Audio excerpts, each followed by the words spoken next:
अस्सलाम वालेकुम फ्रेंड, ईद मुबारक हो सबको।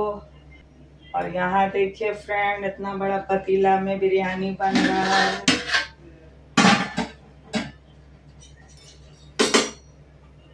मटन बिरयानी बन रहा है फ्रेंड।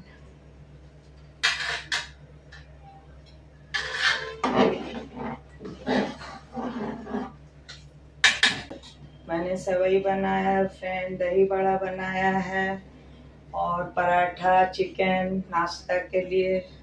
और अब मटन बिरयानी बन रहा है फ्रेंड। और आप लोग ईद में क्या क्या कर रहे हैं, बना रहे हैं, कमेंट में ज़रूर बताएं। और ये छोटा वीडियो कैसा लगा फ्रेंड। इस वक्त सब लोग ईद मना रहे हैं, सबको बहुत बहुत मुबारक हो।